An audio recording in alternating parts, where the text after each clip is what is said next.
Hello students, in this video we will learn how to find the components of a vector. In physics subject, many times we have situation where a vector is given making some angle theta with respect to the x-axis or sometimes with y-axis, and we have to find out the rectangular components along x-axis and y-axis. Sometimes we have inclined plane on which a block is kept and its weight mg has to be resolved into components along the inclined plane and perpendicular to inclined plane. In this video we are going to learn these two types of vector components.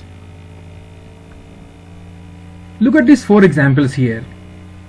As you can see here that in the first diagram there is a vector which is making some angle, let us say theta. Let's say this vector is a, let us suppose the vector is a vector, and it is making angle theta with the x-axis. And in the second figure, let us assume that the vector makes angle theta with the y-axis. So how are we going to find out the components of the vectors is like this. First of all, drop a perpendicular from the tip of the vector onto the x-axis and y-axis, like this. Then after that, this much amount of length which is obtained on the x-axis, this much length you convert into a vector. Similarly, along y-axis also, the length obtained by dropping the perpendicular, you convert that length into a vector sign like this. Now using trigonometry, one can easily prove that, let us say this is a right triangle. I am talking about this triangle here. Can you see this is a right triangle here making this angle theta, and the length of the hypotenuse is nothing but this vector only, so therefore the length of hypotenuse will be equal to a. Now what will be this base length? The base length of this triangle would be, let me say that this base length is, give it a name, ax. Ax means x component of the vector a, and this one, let us, height of the triangle, let us call it as ay. Now using the definitions of sine theta and cos theta, let us apply the definitions of sine theta and cos theta. So as you know that sine of theta is defined as opposite side by hypotenuse.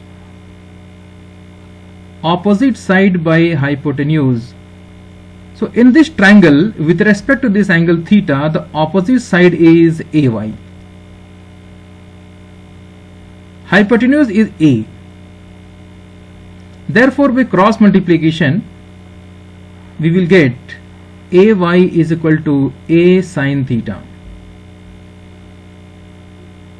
Therefore this component of vector, sorry, this one ay, this is ay. This is the component ay, which is along y-axis. This length of this vector would be equal to a sine theta. This is equal to a sine theta. Then similarly in this triangle you apply the definition of cos theta. Cos theta is equal to the adjacent side divided by hypotenuse. Now with respect to this angle theta, the adjacent side is this one, the base ax.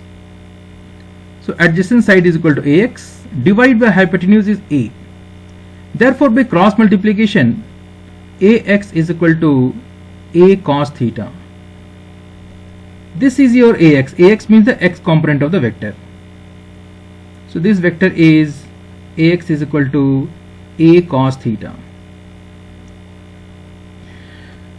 So finally you can write down that this vector a has got two components. One of them is a cos theta along the x-axis, so a cos theta I cap, and plus a sin theta along y-axis, so you will say a sin theta j cap. And we will say that a cos theta and a sin theta are the components of the vector. Now if you go to the next question here, second one, and again you drop the perpendicular from the tip of the vector a onto the x and y axis, then we can again obtain here these components. But now let us not waste our time in writing sin theta cos theta. Directly we can write down answer who is a cos theta, which one is a sin theta. See here, if we look at the first figure, you observe that the component of the vector which is connected by the angle theta here with the vector is a cos theta component. So in this second diagram, this y component will become a cos theta, and again you see the another component of the vector which is making this angle which is 90 minus theta. Here also this is 90 minus theta, so that component is a sin theta. In shortcut we can learn here by seeing these two figures. What we can learn is that if any vector a is given and it makes angle theta, it might make angle theta with the x-axis, or sometimes it may make angle theta with the y-axis. With whichever axis the vector is making angle theta, the component along that axis will be cosine component or cos component. See here, this vector a angle theta, therefore this component a cos theta.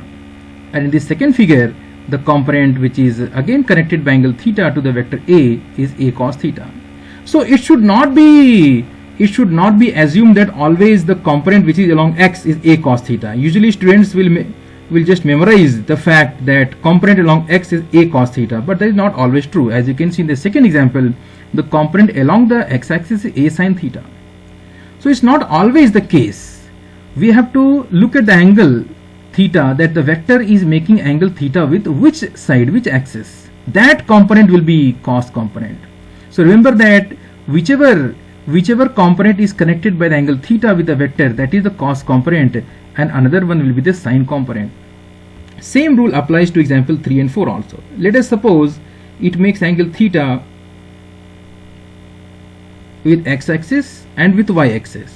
So definitely this vector will have two components, a cos theta and a sin theta, but we have to carefully identify that which one is a cos theta and which one is a sin theta. So first of all, our x component would be like this because we drop the perpendicular like this. Similarly, from the tip of the vector, drop the perpendicular on the y-axis, so your y component will be now downwards like this, arrow will be downwards. Similarly, in this next figure, same kind of situation, drop perpendicular on x and y axis, and then after that draw the arrows correctly. Now which one is a cos theta, which one is a sin theta? As I told just now, the component which is connected by an angle theta, that will be a cos theta. So this is a cos theta, and other one will be a sin theta. Here also you see the component which is connected by the angle theta to the vector, that is your a cos theta, and other one is a sin theta. So now you have learned shortcut trick. Very simply you can get the component names a cos theta, a sin theta. You should not go through this long process of finding sin theta and cos theta. Just you should remember this shortcut trick. Whichever component is connected by angle theta is the cos component. Now let us apply the same concept to inclined planes. How to find components on the inclined plane? So this is a very common situation that occurs in mechanics many times, that a block is kept on the inclined plane and its weight mg. The weight mg will always act in the vertically downward direction because the gravity of the earth is always acting vertically down. So gravity is always acting down. Now here you see I have drawn here a coordinate system. Let us say x axis is along the inclined plane and y axis is perpendicular to the inclined surface. Here also. And according to this coordinate system we have to find out the components. So as we saw in the previous case that the two components that we make, one of them should be along x-axis and one of them should be along the y-axis. So these are the two components. Of course the y-axis component is opposite to y-axis because the tip of the arrow should match accordingly in this parallelogram figure. As you can see, this diagram is nothing but it is corresponding to the parallelogram law of vector addition. the two components act as the two vectors, and mg is the resultant along the diagonal. Okay, now we have to tell which one is mg cos theta, which is mg sin theta. First of all, let me say that the inclined plane angle theta is given here. Here also theta is given. So first of all, we should find out that here, out of these two angles, which one is the angle theta. So for that, let us extend this mg vector, mg line to downward, okay, to till here bottom, like a perpendicular. So basically we are obtaining a triangle here, a right triangle. Let me draw that triangle separately outside for more clarity. So this is the triangle, and here is the angle theta. Now as this is a 90-degree angle here, so this angle should be equal to 90 minus theta, because total angle in the triangle should be 180 degree. Now you count here, 90 plus 90 minus theta and this plus theta. You see the total will be 180. So this angle 90 minus theta. Therefore here in this triangle, this angle is 90 minus theta.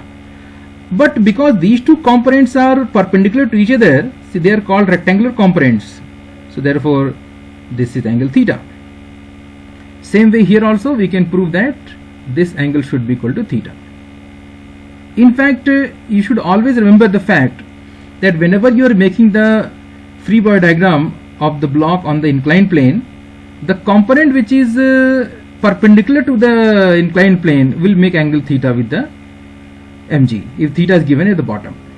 So definitely now, as I told you the shortcut trick, the component which is making the angle theta will be the cosine component. So this is mg cos theta. Here also, the component that makes the angle theta with the vector is the cosine component, mg cos theta, and another one will be mg sin theta. Here also mg sin theta. So what we learn from this analysis is that we can say that the component of mg which is parallel to the inclined plane will be always mg sin theta, and the component of mg which is perpendicular to the inclined plane will be always mg cos theta, if the angle theta is given at the bottom. But suppose if this angle theta was given here, this was angle theta, then we will get opposite answer. Mg sin theta becomes mg cos theta, mg cos theta becomes mg sin theta. But this is what we should learn from this diagram, that whenever a block is kept on the inclined plane and the lower angle is given as theta, then the component which is parallel to inclined plane is always mg sin theta. Very useful results. You will save time in doing all this analysis of finding which is theta, which is 90 minus theta, and then mg sin theta cos theta. So directly you remember that if the angle given at the bottom, base angle of the wedge, is given theta, then the component of mg which is parallel to inclined plane is mg sin theta. So by remembering these shortcut tricks, one can easily save time in solving the problems. So I hope that it was good. If you want to make any comments on this, please write down some comments in the comment box below, so that I can create more videos like this. So I hope that you have enjoyed these methods of physics problem solving. Please like the video and also please subscribe, and kindly also spread the word to your classmates, your friends, so that they can also enjoy physics problem solving. Here is my channel. The name of my channel is the Physics Guru. The link is given here. If you are opening it through the browser, this is the link. And thank you very much for watching my video.